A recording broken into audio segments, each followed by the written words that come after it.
Good afternoon, everyone. My name is Jackie Berniski. I am the Dissemination Director with the Regional Educational Laboratories Southwest. We're delighted that you have joined us today. Please go ahead and introduce yourself in the Introductions chat pod if you haven't done so already. If you would share your role and your organization, that way we can get to know who is participating in our webinar today, and you can see your colleagues from across the country who have joined us as well. Our webinar today, Early Warning and Risk Prevention for English Learners, is part of the REL Early Warning Systems Learning Series. There are a number of activities occurring as a part of this series supported by the Institute of Education Sciences. In addition to webinars, there are videos, infographics, and other tools being shared on the Early Warning Systems Series website. So we invite you to go there and learn more about the activities around early warning systems. The goal for this webinar today is to provide participants an overview of how to use an early warning system to identify and support English learners at risk of not meeting educational milestones and academic goals. We have 3 anticipated outcomes for our webinar today. First, we hope to increase your awareness of early warning systems and how they are used in districts. Second, we will hear about interviews conducted with 8 districts with large English learner populations and how those districts use early warning systems. Finally, you will learn about one district's use of early warning systems. We have 3 core presentations today. Our first presenter will be Susan Therriault. She will provide the national perspective. Alex Anastos will share the district interviews. And then we will hear from our colleagues at Fresno Unified School District who will share their early warning system. Please take a look at the file download pod to the right. That's where you will find the presentations for this webinar. We have a number of people with all different kinds of roles today, and you have introduced yourself in the Introductions chat pod, but we'd like to just take an assessment here and see what roles you play in your district. And go ahead, if you play more than one role, as many of us do in our jobs, we're always multitasking, please go ahead and note if you do play more than one role in your district.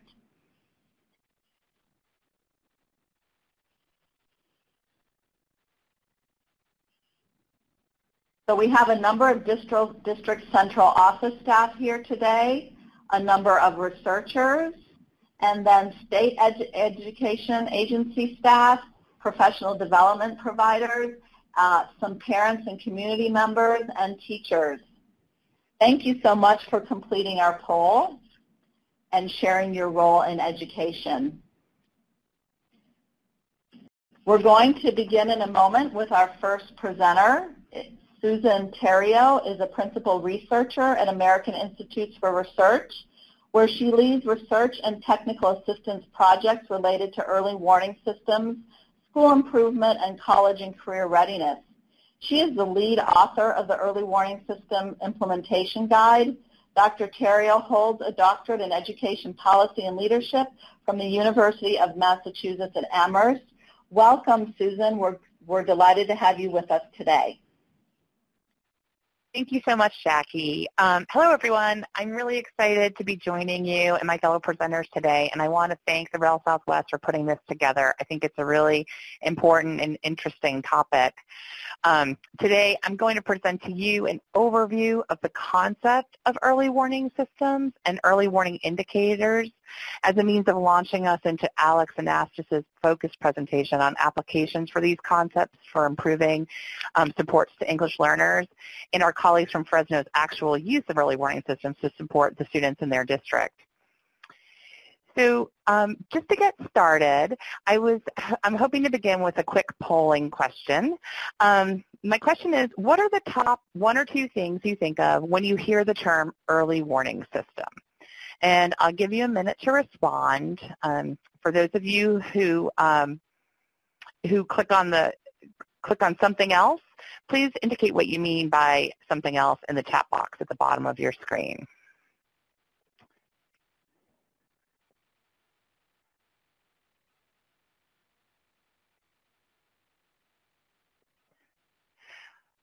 This is very exciting. So I'm glad some people thought of tornadoes or hurricanes, because I have to say, when I think of early warnings, or when I've been doing work in early warning systems for about 10 years now, and I cannot tell you how many times on the news when I'm watching the news and they talk about early warning system and they really are referring to a tornado or a hurricane, that I'm happy to know about the tornado or hurricane, but I'm a little disappointed to that they're not talking about, my particular area of interest. So it looks like about half of you associated with dropout prevention, which is great. Some of you are looking at college readiness, and I love that 3/4 are looking at targeting struggling students, and then about 30% are looking at labeling students who are at risk. Oh, and this one comment, struggling with literacy in elementary as a result of language deficits. That's great.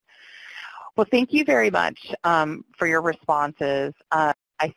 I hope that my presentation will kind of anchor our discussion a bit. It seems like many of you are already quite familiar with the term early warning systems as it applies in education.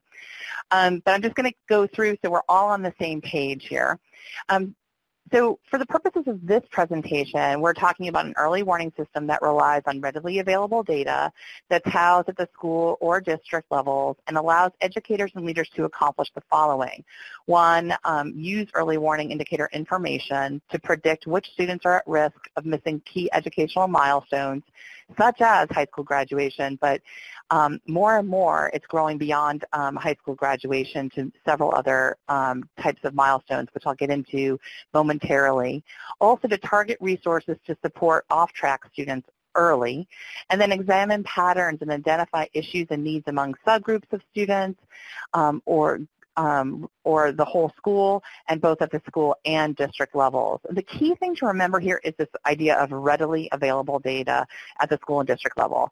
This is so important because it really ensures that educators have access and are able to obtain the information frequently and able to use this information to actually make decisions about students. Additionally, of specific interest in today's webinar is this idea that some subgroups of students, such as English learners, have some additional data that are readily available that may not be available for the whole population of students, and that can be used to make decisions about student-level needs, individual students within the subgroup of English learners, and really start to understand how interventions and programming are actually impacting students' likelihood of reaching key milestones. So I think that's a really exciting piece of this work. So the one thing that sorry, I just was going backwards here. There we go. So the big picture, the early warning system implementation pathway. My colleagues and I have developed what we call this pathway to kind of move things forward in terms of how we're thinking. The pathway is representative of places where people can enter throughout at different places, and they certainly do enter at different places depending on where they're at. So first, there's synthesizing research, and a lot of the synthesis of research focused on early warning systems has been done, and actually my colleague Alex will present some of that information today. And then there's a step of validating indicators, and while we think validating indicators for specific local context is critical and key because there's likely differences in different contexts, we also know that it's complex and can take some time, and it's okay to start with research-based indicators with the idea that potentially you will go back and reevaluate what those indicators are later. And then this idea of customizing and developing tools and supports is really critical to implementation of early warning system. systems, districts and schools really need support for implementation, and these tools and supports really provide a roadmap for implementation, as well as ways for presenting data in user-friendly manners that make decision-making easy so people aren't spending their time in developing that information.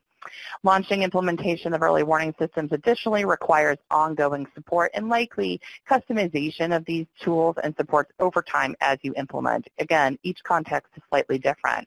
And finally, there's this idea of continuous improvement to start to streamline efforts and improve processes so that decisions can be made quicker in real time, and the real focus is on improving student outcomes. So today we're going to focus on the final 3 stages of the implementation pathway, which is highlighted by the 7-step early warning intervention monitoring system process that my colleagues and I developed to support implementation. And it's based on research on data use in schools as well as our own experience in working with schools and districts and states through this implementation process. So I like to think of myself as a bit of a cook, and I love to cook for my friends and family. I don't like to have to cook. And so I think of early warning systems in terms of a recipe. So what is the recipe for an early warning system? It relies on early warning indicators, but it's not just early warning indicators, and that's really important. Because so many folks confuse having validated early warning indicators with an early warning system. And I want to go back to thinking through that poll where some people were identifying this as a way of labeling students. Actually, you're not entirely wrong, but the idea is to identify students and take action to provide them with support. So really an early warning indicator helps to identify students with symptoms of risk, but then you need additional data and information to identify underlying causes. And finally, it relies on educators and leaders' professional judgment about student needs, assigning interventions, understanding the nuances of student needs, and monitoring students' progress and continuous improvement. It empowers educators to use these data in meaningful ways to change outcomes for students and improve outcomes for students. But so many times I think that the early warning indicators are interpreted as a way of diagnosing student needs, but it really isn't. All it is doing is saying this student needs some extra attention and hopefully allowing educators to make strategic decisions about how they're going to use resources of time, personnel, and funding to support those students. So how are early warning systems used? The early warning systems are always used at different levels of the systems, and of course they're used differently. There are key roles for schools, districts, and states, and first and foremost, the use of early warning system at the school level is critical because that's what I like to say is where the action is. This is where adults and students interact, and students can receive support from adults early to get back on track for key milestones, and that is what's key about ensuring they're back on track. It also allows for schools to look at a broader level of the needs of subgroups of students. Similarly, districts, at the district level, there's an opportunity to observe trends and to use information to identify school needs, target resources, and determine common needs across schools, and importantly, hone in on interventions and supports that seem to be working, as well as those that seem to not be working. Similarly, states can look at district needs and school needs, but also provide support to implementation, support in validating the indicators, and direct resources based on these needs. So what are early warning indicators? I've already indicated that they're different. They're based on student-level data. They are actually not based on information they are not grounded in non-mutable characteristics. So the idea is we're looking at behaviors that can be changed in students, such as attendance, for example, but not race or ethnicity. They help to identify students at risk for key milestones, and they establish like a cut point where a student is or is not at risk. Sometimes there's a scaled system. And again, they are not a diagnosis, but they're rather a symptom of risk. Commonly used indicators are attendance, core course performance, and grade point average at the high school level. But there are other elements that may be local to schools and districts that are used, and more data that are available at the student subgroup level, especially for English learners, including English proficiency exams and other programs and other data that are collected. Again, early warning indicators have to be treated as symptoms, not as a diagnosis. So the key characteristics, I'm going to repeat this over and over again, are that early warning indicators are actionable and meaningful for adults working with students. They need to be a priority of the district and/or school because they need frequent attention. Otherwise, they end up becoming a label. And then some examples of milestones that I've seen over the years are, identifying students who are on or off track for high school graduation, on or off track for post-secondary education enrollment and persistence, high school ready, which I've seen defined as likely to pass all 9th grade courses, middle school ready, reading by the end of 3rd grade, and kindergarten ready. And then I just want to end with this early warning intervention monitoring system itself. This is a 7-step process that schools and districts really move through, and it allows them to follow and develop a whole system that uses indicators. And as you can see, early warning indicators are a part of it, but so is additional data and diagnosis, as well as educator judgment. Action is critical, and then strategic improvement of systems and supports is actually absolutely needed to ensure that there's continuous improvement and decisions are being made about school level and district level needs. And with that, I'd like to turn it over to Alex Anastos, who will be presenting on her findings in the interviews focused on English learners and early warning systems. Thank you so much, Susan. This is Jackie Berniski, and I'd like to introduce Alex Anastos. And thank you so much, Susan, for your presentation. And we do invite our participants to type any questions in the questions and discussions chat pod. We will wait until we have heard from all of our presenters till we take questions. Alex Anastos is our second presenter. She is a research associate at American Institutes for Research, where she supports the REL Southwest and the Center for English Language Learners. Her areas of expertise include conducting interviews and classroom observations, analyzing qualitative data, and curriculum development. Ms. Anastos holds a Master's in Education and Language and Literacy from Harvard Graduate School of Education. Welcome, Alex. We're delighted to have you here today. Thank you for the introduction, Jackie, and good afternoon, everyone.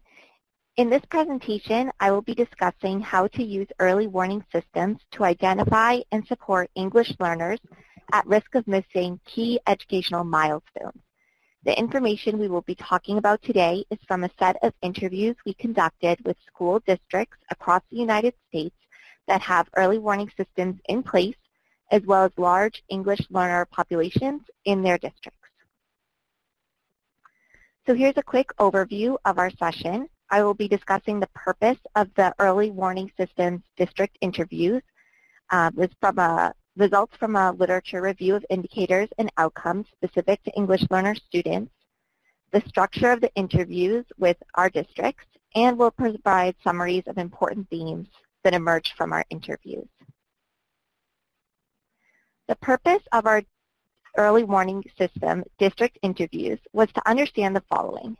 First, we talked to districts about what policies and practices they had in place, how they used data to identify students at risk, how they determined interventions and monitored these interventions on the basis of student needs, what successes and challenges they experienced in implementing their early warning systems, and finally, about specific early warning system practices they had in place related specifically to their English learners.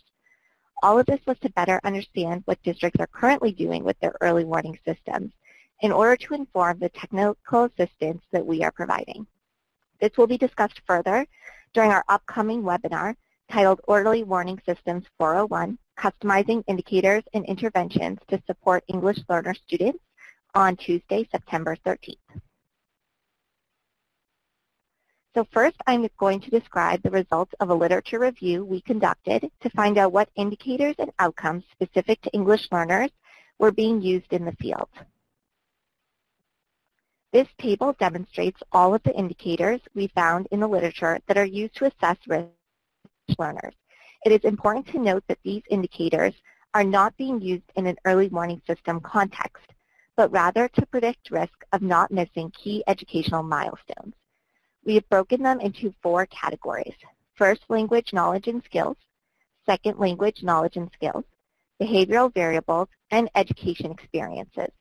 I will be describing a few of these indicators more deeply. To start, research has found that students' proficiency in their first language and support of their first language development is associated with higher academic outcomes in English. Academically mediated language skills can be transferred across languages. For example, if a student knows the water cycle in their first language, it can be acquired more easily in English. Additionally, students' reading proficiency in their first language is predictive of their English reading proficiency. Therefore, first language is an important indicator for students whose first language is not English. A second important indicator is their English oral comprehension and proficiency, which has been found to be predictive of English reading comprehension. Additionally, students' level of English proficiency upon entry to school is predictive of their reading growth. In addition, the educational context influences English learner development. Research has found that when English learners receive English as a second language instruction or bilingual services, they outperform English learner students in English-only instructional programs. This is related to what we discussed earlier about English learners' first language proficiency transferring to English. During our literature review, we found a few outcome measures. For all students, high school graduation was a common outcome used in early warning systems. So the indicators are being used to identify students at risk of not graduating high school on time, and Susan discussed that in her presentation.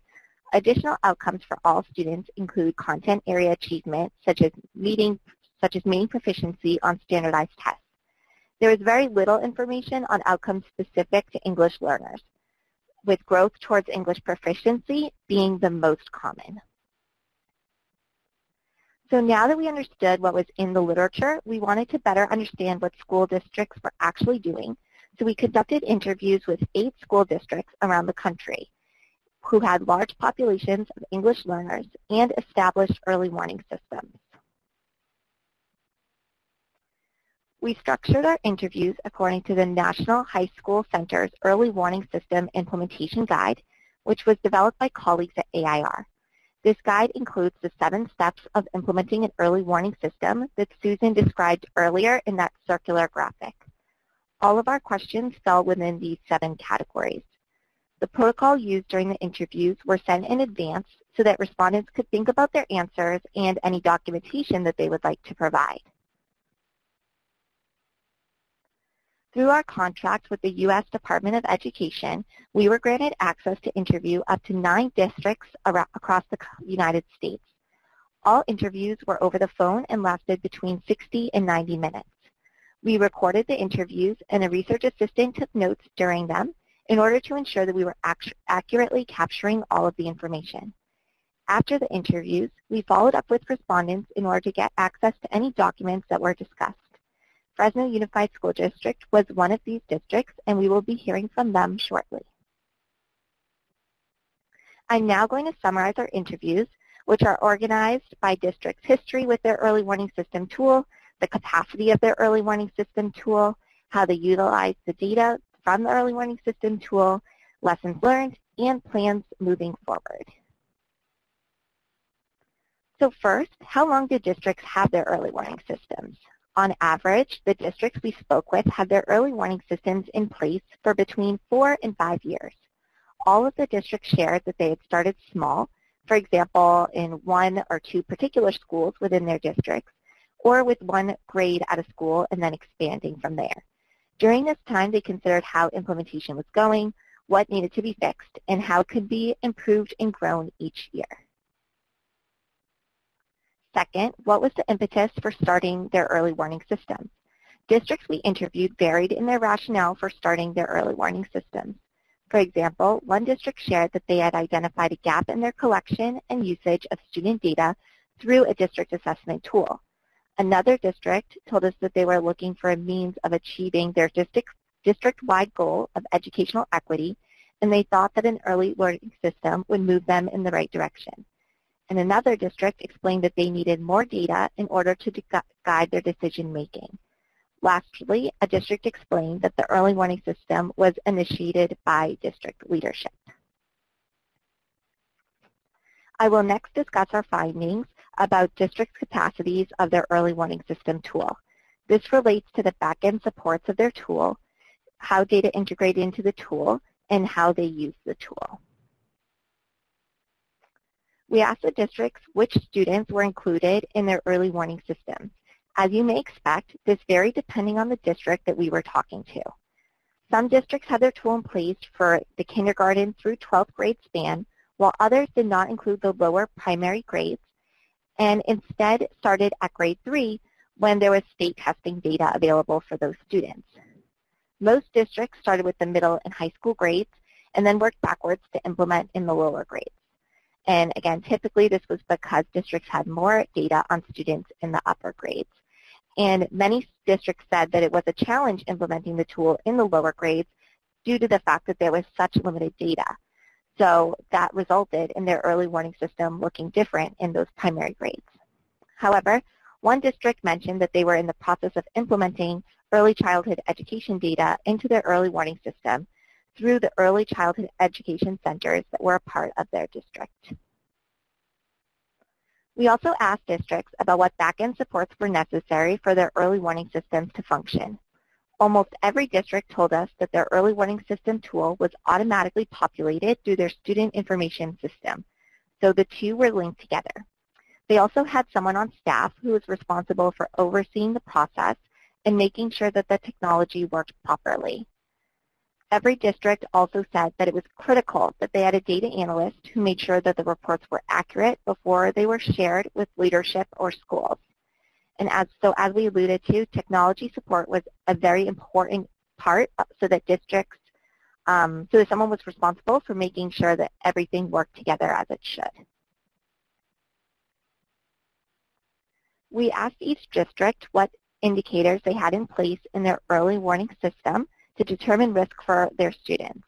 All of the districts said that the indicators fell into 3 large buckets of attendance, behavior, and coursework. On the screen is a sample table that one of the districts provided us about the specific indicators they used within each of these 3 categories. In terms of attendance, this district included daily attendance and tardiness. For behavior, they kept track of disciplinary actions, referrals, suspensions, expulsions, and mobility. Mobility being both within schools in the district and from outside of the district. Finally, the coursework they included data on students' overall grades or grade point averages, the number of credits they accumulated, the number of course failures, course grades in English language arts and math, as well as scores on state standardized math and reading tests. The asterisks for behavior and coursework indicates that the threshold used for these particular indicators varied on the grade level. As you may expect, the districts we spoke language to define their risk categories in their early warning systems. One district used the on-track, sliding, and off-track designations, with sliding indicating that a student was beginning to fall off track. Another district used the traffic light colors of red, yellow, and green, with red indicating high risk, yellow indicating moderate risk, and green indicating low risk. Another district changed the labels to include strength-based language in order to avoid the possible negative connotations that come with risk levels, so they used low, moderate, and high support. In order to be placed within the sliding or off-track risk category, a student must exceed the threshold for one or more indicators. On the screen is a sample table that one of the districts provided us with the specific thresholds they used for each indicator within the 3 categories that we discussed a few slides earlier. Under attendance, a student was on track if they were attending school 90% or more of the time. They were considered sliding if they were attending between 80 and 89% of the time, and they were off track if they attended school less than 80% of the time. So for this particular district, these thresholds were in place across K-12 for the attendance indicator.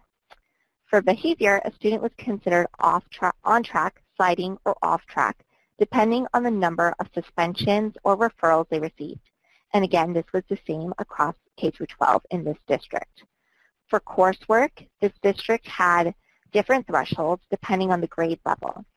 And you can see that at the elementary level, they currently did not have coursework indicators in place, but they were working on validating the thresholds. In addition to indicators for all students, we also asked those districts about any indicators that were specific to English learners. Most of the districts we spoke to told us that they did not have English learner-specific indicators in their early warning system. However, they did have the ability to identify English learners in their systems. So these flags allow them to look at data for a subpopulation of students. For example, current English learner, former English learner, and English learners in different proficiency levels.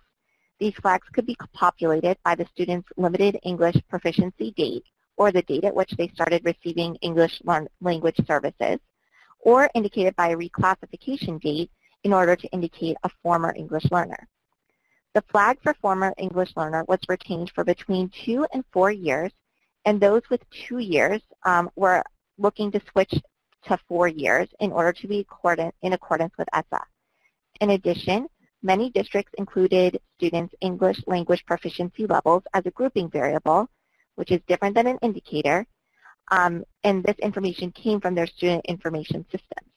This allowed the district to look at English learners who were at the introductory or basic level through the advanced level in order to look and better understand what risks looked like for these subpopulations of English learners.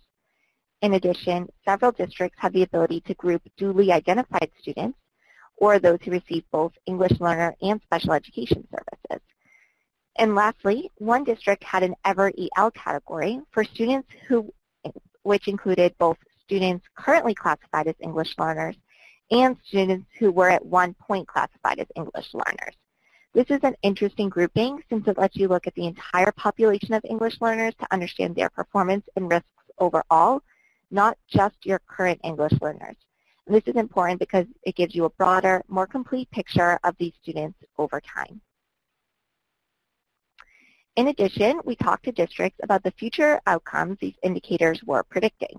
Most of the districts said the indicators were predicting to high school level outcomes, including on-time high school graduation, so within 4 years, or like out of high school. Additional outcomes included likelihood of being retained at a particular grade and likelihood of chronic absenteeism, which is typically defined as missing 10% or more of school days. Now that we have a better sense of the indicators, thresholds, and outcomes that are being used to identify students at risk, how did these districts actually use the data? We talked to the districts we interviewed about how the schools were using this data to inform their decision making. Several districts told us that they knew the schools were using the reports during school leadership meetings and to make school-wide decisions or in cluster meetings when multiple schools were coming together to discuss school progress. Fresno Unified School District will be explaining to us how they use first responders within their district shortly. Although exactly how the districts use data differed, all of them said that the early warning system data was just a first step, which Susan talked about in her presentation. So they still collected other school level data on the student or gathered contextual information from the student, his or her parents, teachers, counselors, in order to get a complete picture of what was going on. It is important to remember that early warning systems only tell us that there is cause for concern, not why. So it is really important for schools to take that deeper dive in order to determine the why. Once the why is determined, we asked districts about the interventions that were being provided. Overall, districts said that no district-level intervention was being provided. Rather, the interventions occurred at the school level. These might include additional supports to the student, so academic, social, emotional, or policy or programmatic changes that could affect a large population of students at risk. The districts we talked to said that the interventions were always linked to the indicators. This little graphic gives you a sense of this process. So for example, if a student was off track for attendance, schools may intervene by first calling home, considering changing their attendance policy, or having a first period check-in where that student checks in with a designated staff member at the beginning of the school day. We also asked districts about English learner-specific interventions provided at either the district or school levels for English learners identified as at risk. The majority of districts said that English learners received the same interventions as the general population of students. However, one district mentioned that when reviewing their early warning system data, they noticed that middle school English learners needed extra academic language support, so they looked into developing an academic language intervention. Another district told us that they were developing individualized learning language plans to meet the needs of individual English learners, in particular their long-term English learners who may be struggling linguistically or academically. On the screen, you can see the template that this district used, including WIDA measures, attendance, areas of strength, and then the plan would follow. The plan was developed with the students themselves, their families, their teachers, and any counselors. The next section is on the lessons learned from our district interviews. First, what successes have districts seen since implementing their early warning systems? It's important to keep in mind that most of the districts had only had their early warning system in place for 4 to 5 years on average. However, during this time, districts reported decreases in their disciplinary actions, decreases in the number of long-term English learners, increases in graduation rates, increases in credit accumulations, and improvements in attendance rates. All of the districts experienced some challenges around implementation of their early warning systems. For instance, some districts mentioned the changes in their state assessment measures in recent years had made it difficult to integrate into their early warning systems. Additionally, for districts that had static reports from their early warning systems, challenges were being able to view data longitudinally for students since they only had a single snapshot of time. Many districts also said it was very difficult to integrate data from other districts for students who transferred into the district or state.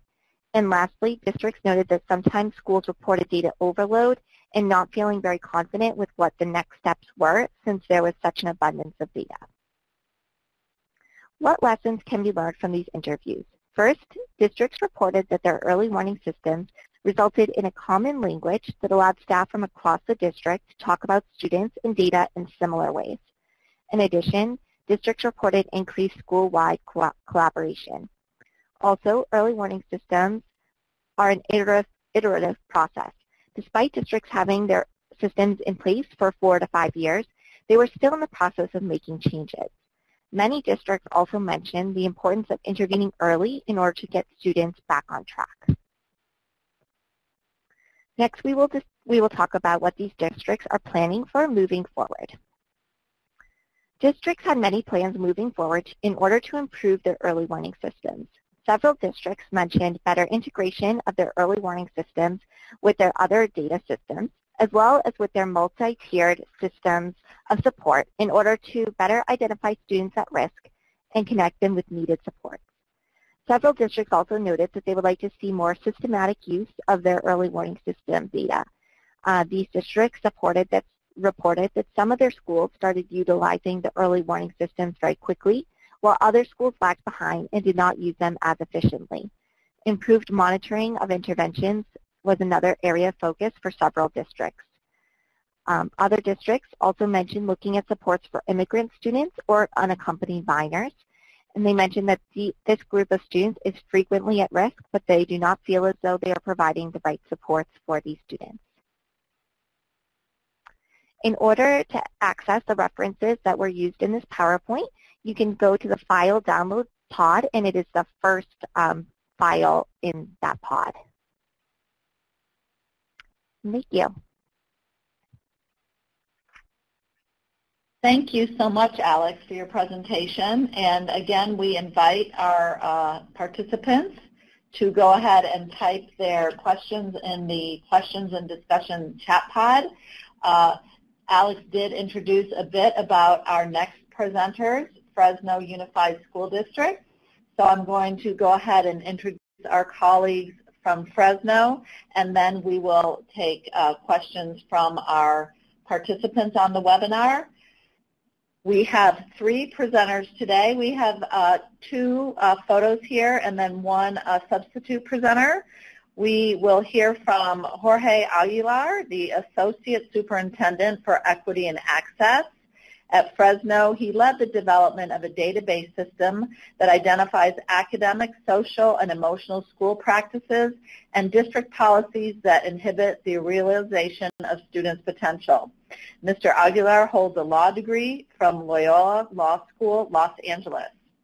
In addition, Maria Maldonado has joined us. She is the Assistant Superintendent for English Learner Services at Fresno USD.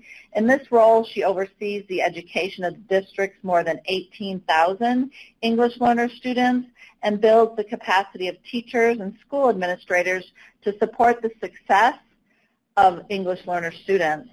Dr. Maldonado holds a doctorate in leadership and education from California State University in Fresno.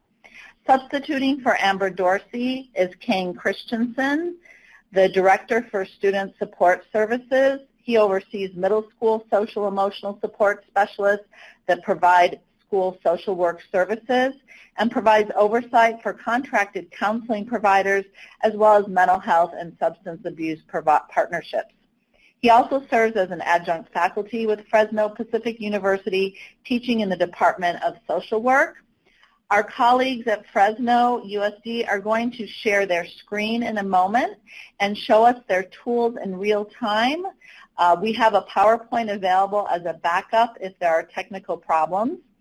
Also, we will usually have the screen at full size during Fresno's presentation. So at that time, you will be unable to type your questions.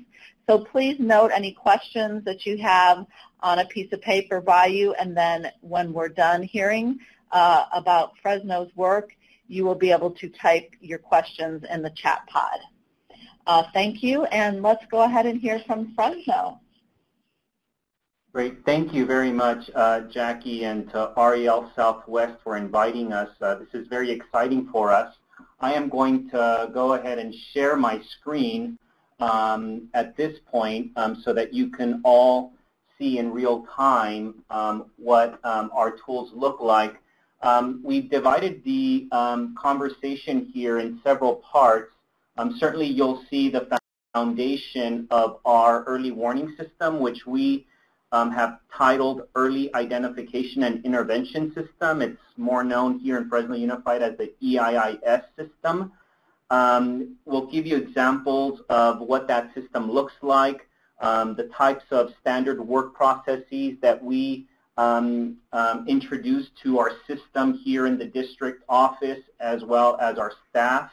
An example of sort of the user interface, what our social workers, our counselors, Maria and her team are able to see, how this falls under an accountability framework to our principles that they have to operate under, and finally all wrapped under what Alex mentioned was, which was the importance of continuous improvement. So that's how we intend to divide this presentation. I'll just start by giving you a glance at our district.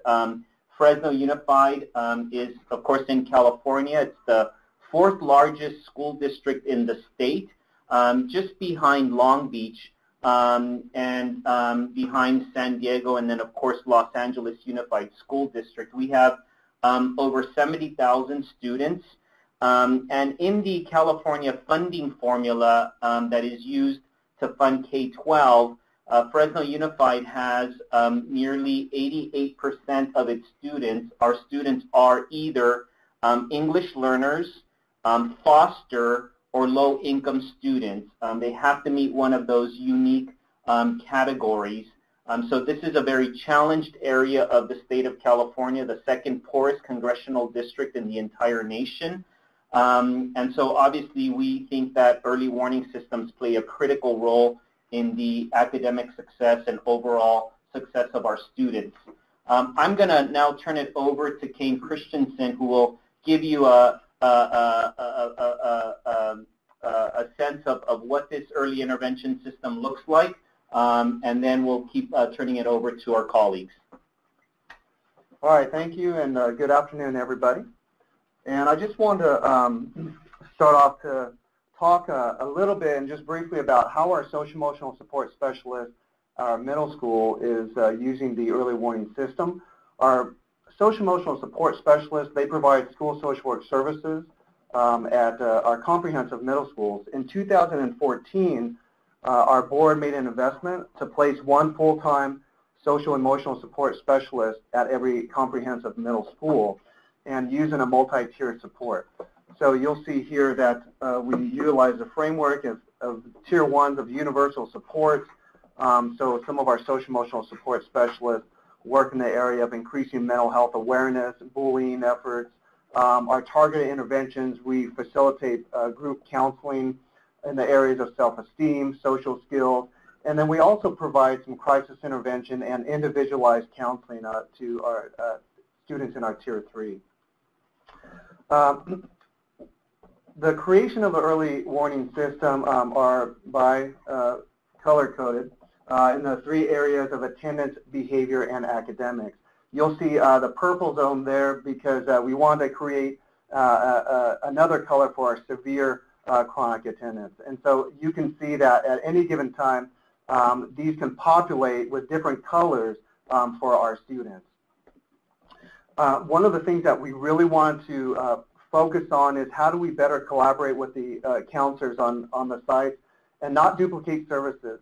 So, and also to determine caseloads for each other and who would be the first responder for the students in making the initial contact and making the initial assessments to really identify and begin to explore what supports and interventions we can provide earlier on. So here you see a snapshot of our business process, and what we did is we utilized the color codes to look at what areas would be more appropriate for the social-emotional support specialist students to see and the academic counselor. So because our field is more in the mental health and more of the behavioral, you'll see our color codes.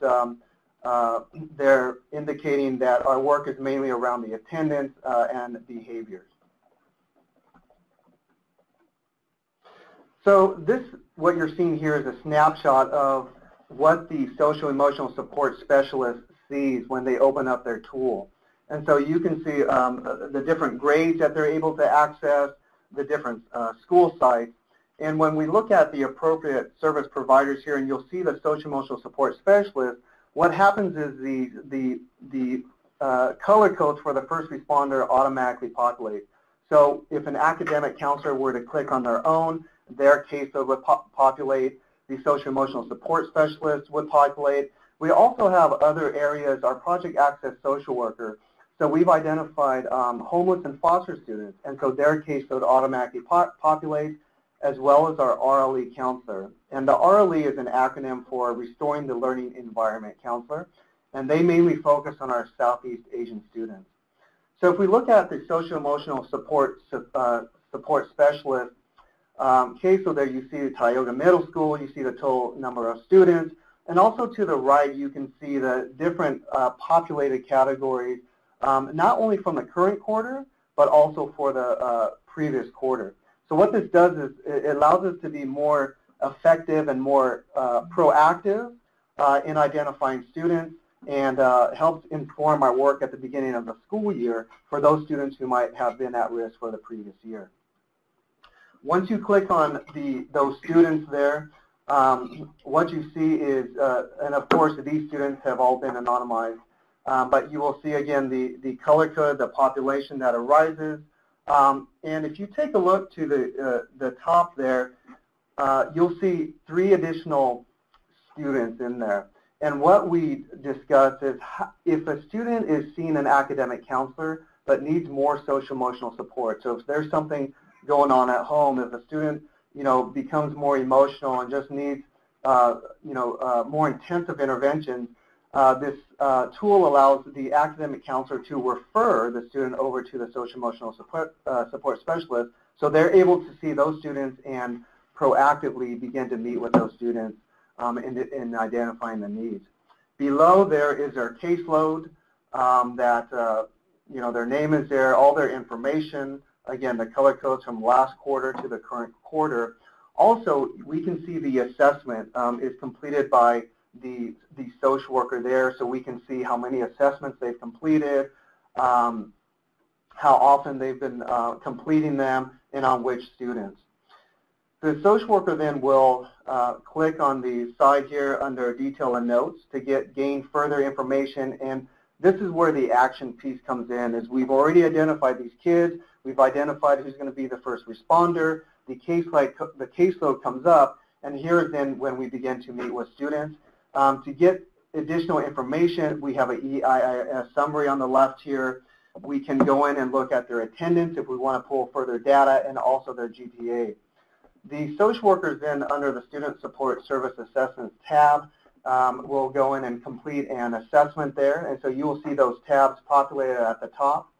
And what this does for us is, as we are meeting with students, it helps us to identify the concerns so that we can then look at what interventions from a multi-tiered framework that we need to provide. So if there's a lot of identified concerns around, let's say, bullying, then maybe that's something that as a social worker we're going to focus on as far as our Tier 1 supports. If there's a lot of issues around grief and loss, we may then need to create and implement loss and grief counseling groups. And also it's a way to look at what are some concerns at an individual level that maybe need more intensive services. On our next tab here, we see the SESS service, so that's again our social emotional support specialist. So we really want to find out, so what types of services are they providing? So individual counseling at the site, is there a lot of group counseling that they're facilitating? Is there one area in that multi-tiered framework that, that we're providing more interventions to? The other beauty of this early warning system is we're able to take these students and in our multidisciplinary teams, so in our problem-solving teams and our coordination of services team, where we have our academic counselors, we might have a school psychologist sitting there on that team. We can come together and both explore from different expertise of what are the best and most appropriate supports for the students. And then lastly, you'll see referrals to other services. So all of these tabs here we can keep track, and we want to see what are our district supports here. We want to look at are they being effective, the efficacy of it. We see school-based resources as well as referrals out to the community. So is there a need for us to look at increasing mental health support, because we're seeing a lot of referrals being a lot of students being referred out for mental health. Great. So thank you very much. You can see that both from a system standpoint and a user standpoint, we've developed tools that are very customized to the criteria that we use to identify students for this particular effort. I did want to share with you what you're seeing in front or on the screen there is our theory of change. You can imagine when we introduced the EIS, we went from a system where, for example, social workers would wait for referrals to take place before they intervened, to one where we had to share with them that under our own theory, we were going to change conditions in the present, meaning that we would be doing the referrals on their behalf, and as such, we expected them to have a direct impact on outcomes on behalf of students, rather than live in a sphere where we call it a sphere of influence, where in the world of waiting for referrals, there was a lot of talk among our adults that our student challenges were caused by external forces that we didn't have a whole lot of control over. So introducing the early intervention and identification system caused a great deal of anxiety among many of our first responders, because they went from a system that where they intervened once a referral took place to one where we were holding them to account for the number of students that we had identified on their behalf that we expected them to take action. So this is a very comprehensive theory of change, and we can spend time talking about it, but I do kind of want to move on and explain sort of this other phase beyond the systems that we develop, beyond the user interface of those systems.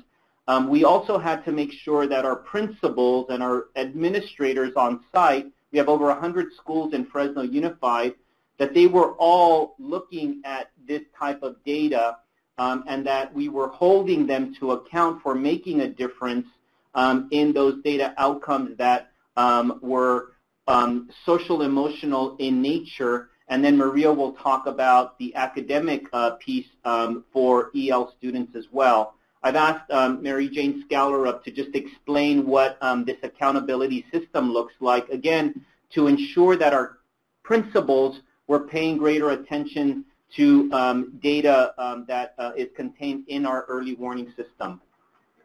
Good afternoon, everyone.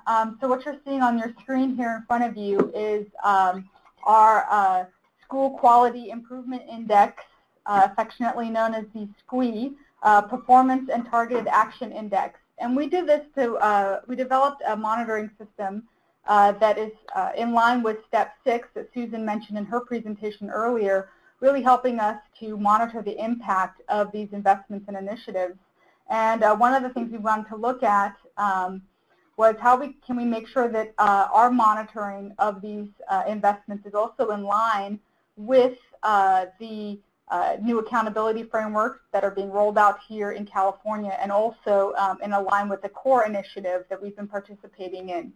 So we wanted to make sure we had a system that was in line with that, but also gave really good information to our practitioners at the site level so that we can intervene on behalf of students.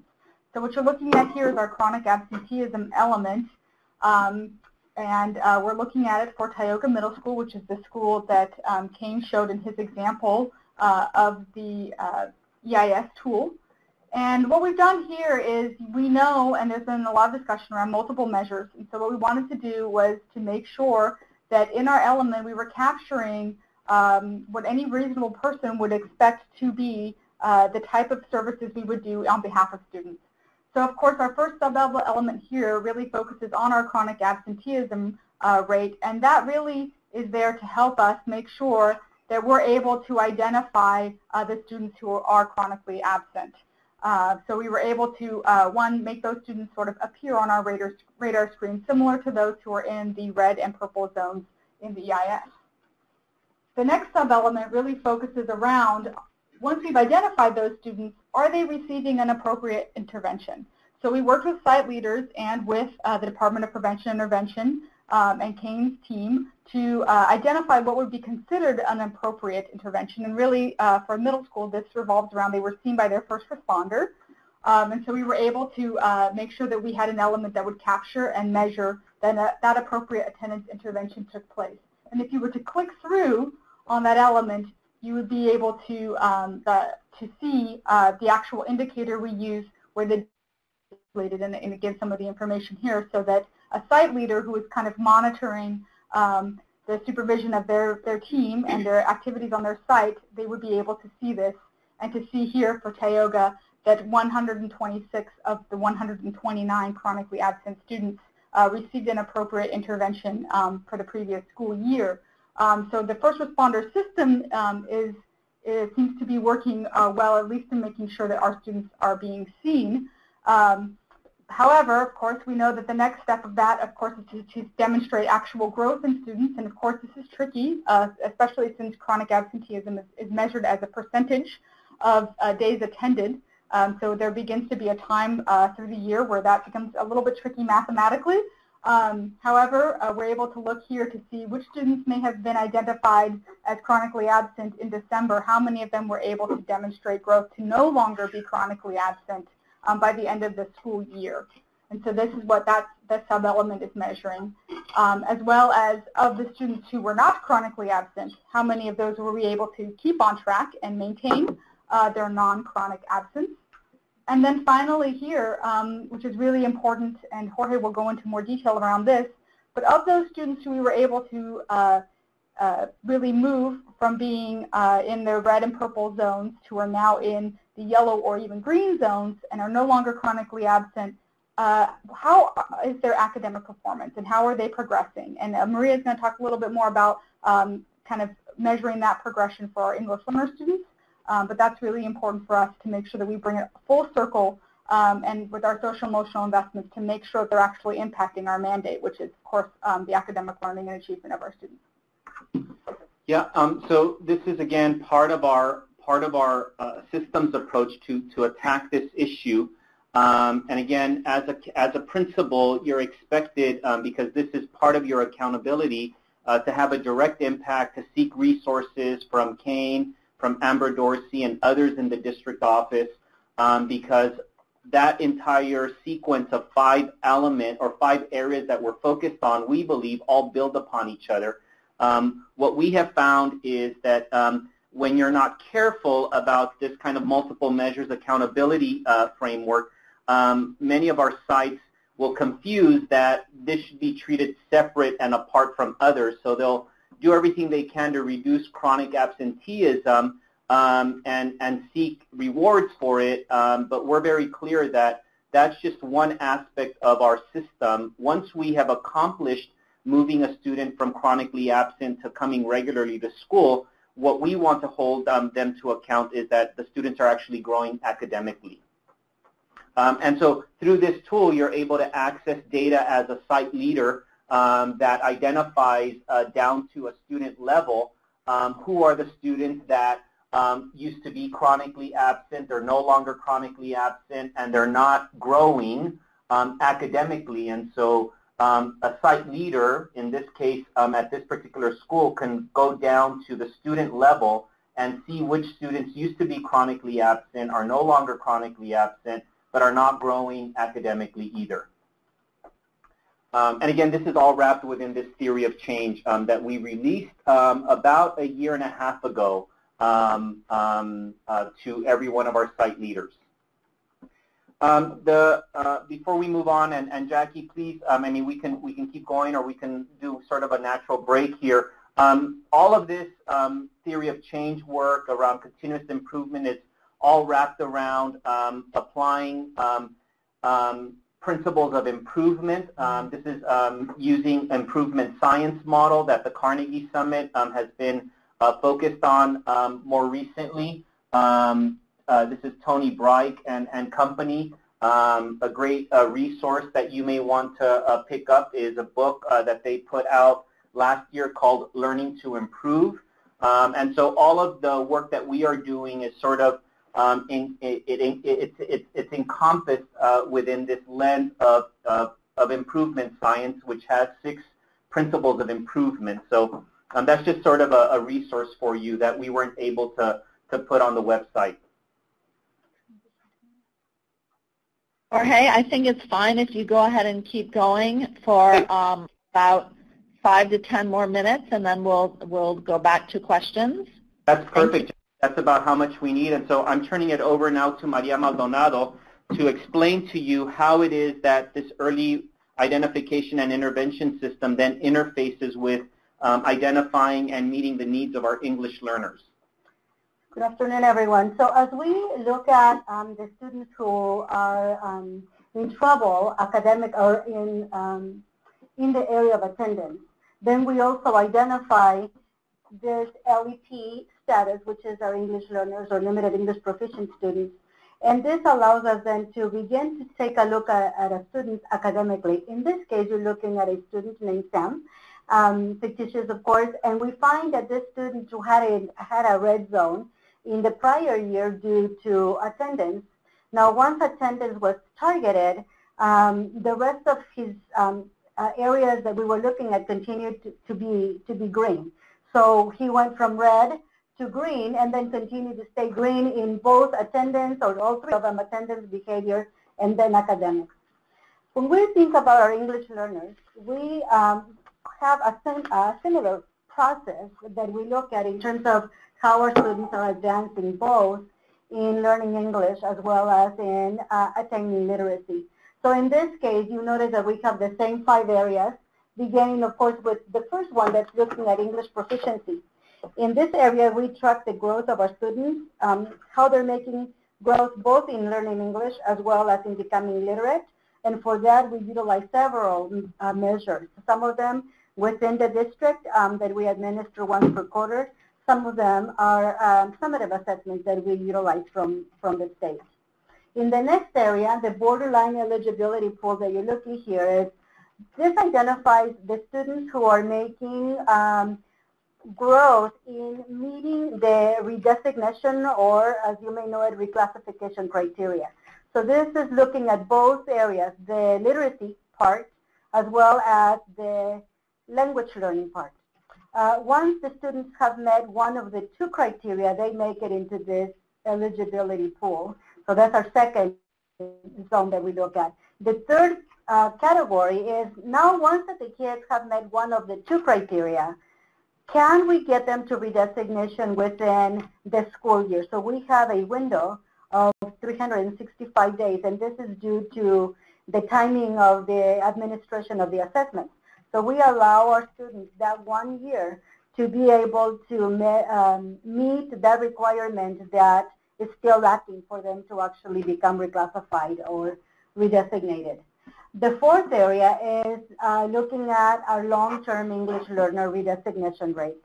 And those of you who work with English learners know that we have to tackle the concern about our English learners from a preventative type of way, which allows us to do that in looking at the growth, and then also in the intervention or remediation mode. Once the kids become long-term English learners in California, they're identified as such when they've not reached reclassification by the 5th year within our system. And then finally, of course, the long-term goal for us obviously is for kids to become high school graduates who are ready for the college and career. And so that final area that we look at is how our students are advancing grade level to grade level, and are they meeting the expectations that we have for them academically in order to be able to graduate well prepared. So in this case, we were looking at Therriault. In Therriault, we found that there are 20 students that have met the eligibility pool. That means that they've met one of the two sets of criteria, either the language or the literacy. Once we have the list, so if I'm the principal at Therriault, I want to know who these students are.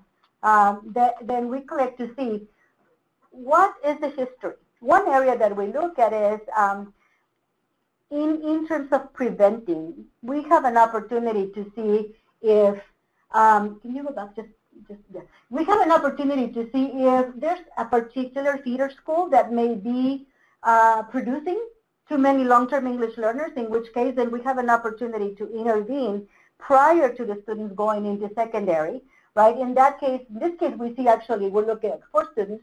We have 2 coming from Thomas and 2 coming from Centennial. But let's say that all of those 4 students, or 16 of the 20 students, were coming from one of those particular schools, then we would know that we have another area that we would want to look at. In addition to that, we are also interested in looking at how are the students moving in the continuum of learning English, and what is their current status. So in this case, you are able to see where are the students falling within each of the CELT level, the California English Language Development Test level. We look at, I think Alex earlier referred to our category that we have as ever English learners. So those are students who are current and former English learners together.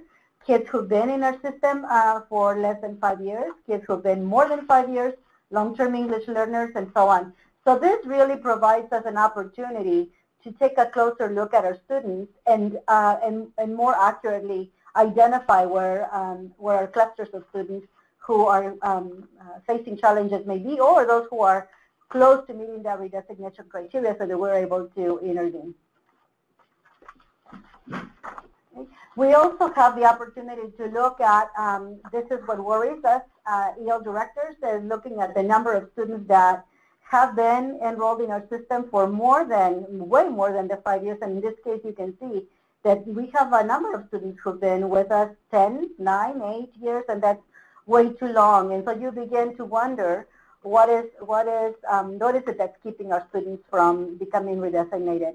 in many cases, of course, we find that it's both as a language that they've not been able to acquire the academic language necessary for success in school, as well as literacy. Those two things, although we measure them separately, they are very, very well linked, and one depends on the other. So again, we know that this is a lot of information, but ultimately in terms of accountability and continuous improvement, we do think that these are areas of great importance. The intersection between social, emotional, and academic focus areas is critical for our early warning system. And we're seeing great improvements, certainly a lot of anxiety that has been caused in our system, but we hope that you're able to appreciate how we've taken the concept of an early warning system and created a strategy that goes beyond just identifying students, as one of our colleagues said earlier, but also taking action through a theory of change that demands that you consider yourself an impact stakeholder as opposed to always looking at external forces that may be a reason why students would be identified in this early warning system. And then the application of those data to an accountability framework wrapped around the concept of continuous improvement by demanding that our site leaders look at data and in real time in order to change conditions in the present. So with that, we'll pause and take questions that you might have for any of us here in Fresno Unified. Thank you so much, Jorge and team. We really appreciate you sharing this robust tools and the tools that your district is using that supports the social, emotional, as well as the academic needs of your students. And I can see some of our colleagues are starting to type in their questions because we do know that we were full screen. I was going to get us started. I was wondering about training for staff. If you could talk a little bit about that. Sure. I'm going to ask Kane to at least give the perspective of the social emotional support specialists, the social workers, and others under his unit that obviously make use of this one tool on a day-to-day basis, and then maybe from an accountability perspective, Maria, who works directly with principals. Can I just ask to clarify, you're talking about training of the tool? I was just your staff. For example, you have to train principals, first responders, teachers, etc. Okay. Well, I'll just speak for the social workers. You know, the training was through Mary Jane, and you know, training them on the tool, how to use it. One of the areas that we have been discussing is how do we prioritize? So do we prioritize with attendance, you know, behavior? So those were some of the things that we had to discuss. And then our cycle of review is constantly just looking at our indicators, looking at, you know, I have a one-on-one meeting with our social workers every month, so we're always reviewing this data. And when I showed the tool regarding their assessments, you know, we are constantly discussing the number of assessments that are being completed, any barriers, any challenges with the students or the tool itself. Thank you. And we do have a question from one of our participants. Who are the main users of the tool at the school level, and how satisfied are you with how it's being used, and what did it take to get there? I think I'll try to answer that. We have the initial instruction around how to utilize the tool was actually deployed by our superintendent along with Dr. Aguilar. So it was very well received, and it really notified our system that this was a very important step that we're taking in how we hold each other accountable for the growth of our students. Subsequent to that, we've used, because the tool is linked to so many other practices in the system, I think there's been a lot of opportunity for our staff, our principals, our site leaders to learn to utilize the tool as it currently is needed. So for example, the development of the school, the single plan for student achievement at each one of our sites is very heavily linked to the tools that you just saw. So there's a need, right? There's a demand for our teachers, for our schools to be able to access the data, to be able to interpret the data, and then be able to utilize it in a way that is leading them to action. So the more opportunities that we have to speak to real work that is dependent on the tool itself, the more ease there is in the system of its use. Particular to English learners, whenever I have a concern about a particular site that may not be addressing the needs of the ELs as we would like, then it's a conversation and it's all based on the facts that we see on these tools. So that is, again, that really creates that demand for understanding and utilizing the system. And if I can just chime in, at the site level, our social workers are not only utilizing the tool, by themselves and with the academic counselor, but as a first responder caseload, but we're also looking at students in our culture and climate team.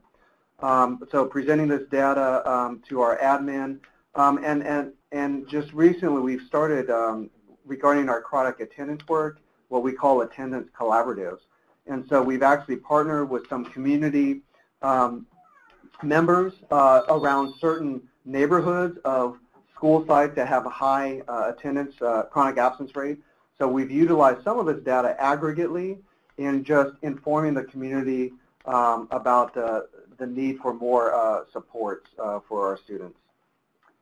Thank you. And we did have a question about the organization or group that helped you develop this tool and software. Yes, these tools were developed in partnership with the University of California at Merced. And so we have a team of programmers who are part of the university as part of a research partnership with the university who help develop some of the tools involved with the program, with the project. About how they're asking about the companies that help develop the Oh yeah, so thank you. That's a question we get often. I mean, what we did, all of the systems are built in-house, and so we do work with users, and we do develop them, and so they're very customized to meet the needs that we have here in the district office. It is in partnership with the University of California, Merced, so we obviously capitalize on the research expertise and the technical expertise that a Research One university typically has, and we've partnered with UC Merced for the past 7 years, and so we actually have UC Merced staff working inside the school district with our Fresno Unified staff to advance this body of work. All of this work falls under a big initiative that is in partnership with UC Merced that we've titled Equity and Access. Thank you. And we have another question of if you could share examples of how you've used the data to identify a need for a new intervention or support, and or how you may have removed a program that didn't seem to be meeting students' needs. I have an example that very low level, but we use the tool to identify, for example, students from kinder to first grade that fail to advance one English learner level on their annual assessment, language assessment test. So once we identify those students, and this is really in trying to prevent our kids from falling behind, what we did is once we identify those students, then from the district perspective, from EL services, we implemented a technology-based EL program that's specifically targeting the learning to read components for our students in first grade. A few second graders are also part of that group. So that's a very small example of how it's utilized. We also use it at the secondary level to identify our long-term English learners who may need an additional period for academic English development, that then each site is responsible for implementing and investing as their resources allow. And I'll give an example on the social emotional side. So in meeting with these students, we hear a lot about their family, their home environment, and kind of emotionally where they're at. So we had an incident where we had a student disclose that they were cutting for some self-injury. And so what came out of that was actually a whole group of folks that were cutting. So what our social workers were able to do is refer some of these students out for mental health services, but also create a tier 2 kind of support group around self-injuring behavior. So without this tool, we would have never have known that if we wouldn't have proactively spoke with the student, or unfortunately it didn't get to the point where we're waiting for students to get into a crisis situation. Now we have to provide more crisis interventions. Thank you for sharing those examples. We do just have a couple more minutes. I was wondering if you could say anything about your theory of change tool. It seemed to be quite a focus for your work.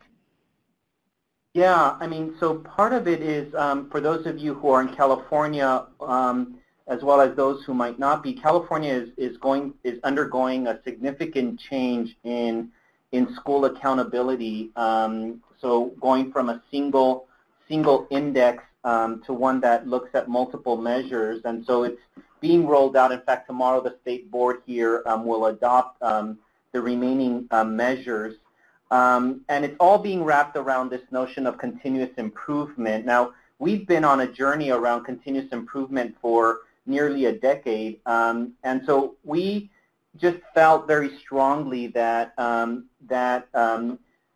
that many folks argue successfully that they know how to engage in cycles of inquiry and know how to use data to go through the entire process of a cycle of inquiry. And what we found is that we just felt that we needed to expand our own competencies.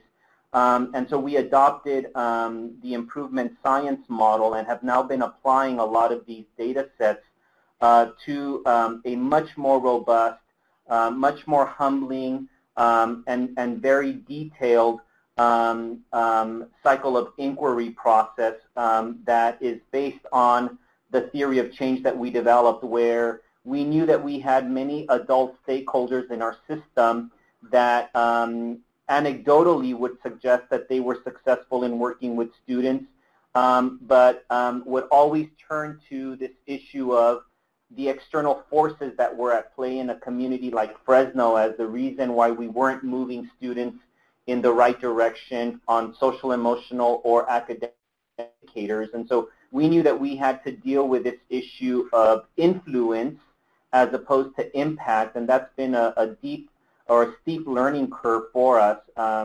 Just the number of adults that we have in our system that still turn to the influence factors that they would argue at best they can only influence the outcome of students as opposed to have a direct impact. And so this is really just, again, it's something that's very specific to the Fresno Unified School District context, at least in the local level, that we felt we had to address in order for us not to fall into the trap, the knowing-doing trap, right, where as long as we can speak to the complexities of an issue, we confuse that with actually fixing things. And we just felt that we weren't fixing things enough, and so we developed this theory of change, basically. Okay. Thank you for sharing that process that your district went through. This has all been very helpful. Just checking, Alex or Susan, do you have anything else to add at this point? This is Susan. I don't. I really am impressed with the work that Fresno has been doing in pushing this work forward, and really excited to hear about this theory of action that's driving all the work. That makes it a lot easier, I'm sure, in the long run, no harder up front. And then I was wondering about, we did have one more question that maybe we can look at, the warning triggers grounded in predictive data, the discussion of combining the warning triggers grounded in predictive data with the professional judgment of school leaders and educators when figuring out what interventions are appropriate. Wondering about the context and processes, what you can create for educators to both reflect on the data, but also be the ones to decide what makes the most sense to do about it. It's an excellent question. I mean, you know, we often just talk about how there's so much to do that we still operate in the sort of action research level of taking action as quickly as possible to change conditions in the present. So we are, I would say, still in the beginning phase of trying to document and do more comprehensive evaluations of our work. Certainly, I will point to the American Institutes for Research, which did publish a book in October of 2015 that sort of follows the journey of this equity and access initiative in Fresno Unified. We are working with other folks like PACE, the Gardner Center, and others, and so I do think that over time we will make better use of the work that we're doing so that we can inform other districts that are interested in learning, you know, just in terms of predictive analysis type of work, what they might be able to, how they might respond to the needs of students if they don't have the type of capacity that we've built here in Fresno Unified to take the kinds of steps that we have, very systematic steps. Well, thank you, Jorge, for those final words. And thank you so much to your team at Fresno Unified School District for taking the time today to share this with us, and also to our AIR presenters, Alexandra, Anastos, and Susan Therriault. We really appreciate your time, and of course all of our participants. We appreciate you staying on, and it would be really helpful for us if you would complete the stakeholder feedback survey that we have here on the webinar. Please go to the link. It just takes a few moments. It's very important to our work in the Regional Educational Laboratory that you do complete that survey. And again, thank you so much for your participation, and this closes our webinar today.